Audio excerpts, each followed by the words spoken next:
Hello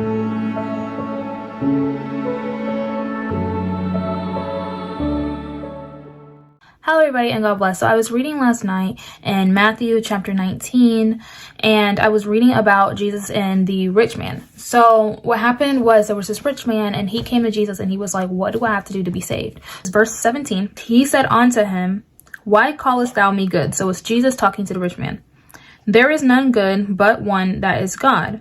But if thou wilt enter into life, keep the commandments. So I want to point out that scripture real quick and say that to me, that personally just like completely destroys once saved, always saved. Because if all we have to do is just, follow Jesus and that's it, and we can never lose our salvation, and all we have to do is just believe and we can go on living whatever life we want to live, then Jesus would have just said, follow me, and that's it. He wouldn't have said, keep the commandments. So there's that. Anyway, so then Jesus goes on and he explains some of the commandments that he needs to keep. And the young man is like, well, I've kept all of those from my youth. And then Jesus is saying to him in verse 21, Jesus said unto him, if thou wilt be perfect, go and sell that thou hast, and give to the poor, and thou shalt have treasure in heaven, and come and follow me. But when the young man heard that saying, he went away sorrowful, for he had great possessions. So I've heard a lot of people use this to say that, we shouldn't be rich, we shouldn't have money at all, because Jesus is saying we're supposed to go and sell everything. No, Jesus is saying pretty much like, if you're keeping the commandments, if you're this perfect person, like you say, then you need to go and sell everything. Because I personally believe that Jesus was telling him that because his money was an idol to him. So he was saying, okay, this is your issue in your life.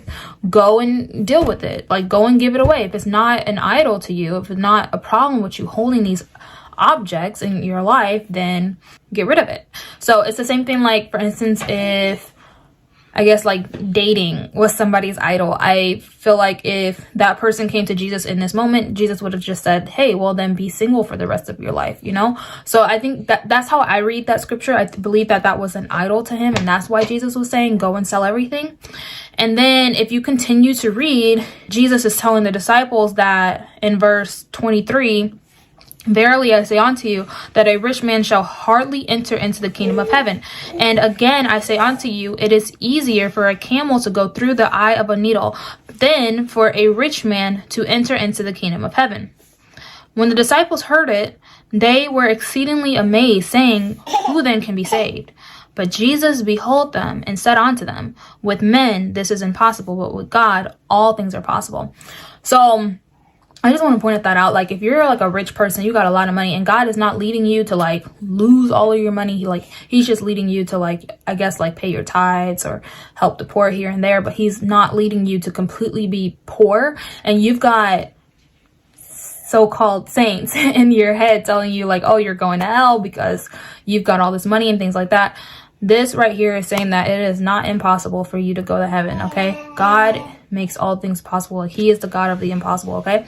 So, and I guess that just brings me back to also the scripture when Jesus was saying, don't judge by appearance, but judge righteous judgment. And anytime you look at somebody and you say, oh, they're rich, automatically they're going to hell, or they're rich and they don't have a great relationship with God, that is judging by appearance. So I feel like any false doctrine that has to do with appearance, like that, to just look at somebody and say, oh, they're on their way to hell, I definitely do not believe in that doctrine at all. And this scripture also, like, I'm just really trying to point out that I do believe that this is about this man having an idol in his life, and God is telling him to get rid of it. And that's just like us today. A lot of people read the 10 Commandments and they read like, thou shalt not have idols, and they just say, okay, well, I don't have any statues in my life. Like, no, like, this is, well, physical statues, but they do have spiritual statues. Like, it could be money, it could be makeup, it could be your children, it could be anything. And you have to be willing to, if God came to you and said, hey, you need to like put that down, will you be able to do that? And I believe that is what God is saying to this man.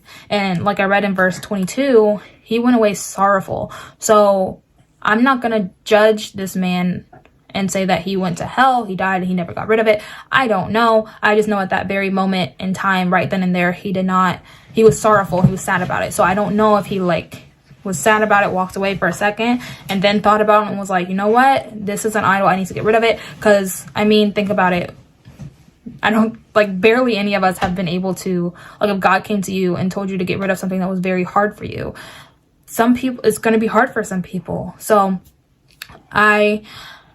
you know, that's the past. I'm not going to pray for the dead, but you know, I'm just saying, get rid of your idols. That's what Jesus is saying in this passage here. It's also against once saved, always saved, and it's also against judging somebody by their appearance. All right. And then don't forget, the biggest thing is God is the God of the impossible. With God, all things are possible. And I do want to point that out too, that recently I had a conversation with somebody who just had this very lack of faith, very, very, very lack of faith. And they're trying to like excuse themselves for their lack of faith. And I've heard that so many times. I've been on this walk with Christ for about a year now, but even before, when I was in the world, I would hear people with just like this unbelievable lack of faith when they're supposed to be following God. Like, you call yourself a Christian, but you don't have any faith. And this right here is saying that all things are possible with God. Okay. So that means that we should not have any lack of faith whatsoever. It doesn't matter what you're looking at, because remember, we walk by faith and not by sight. You need to stay positive, stay with God. With God, all things are possible. Okay. So just to wrap everything up, I mean, this passage is against once saved, always saved. It's against the saying that if you're rich, you won't go to heaven. It's against idols in your life. It's against judging people by their cover, by their appearance. And it's also against having a lack of faith. Alrighty, guys. So God bless you all. I hope you enjoy the new moon, Sabbath, and the last day of dedication is coming up soon. So God bless you all. Have a nice one.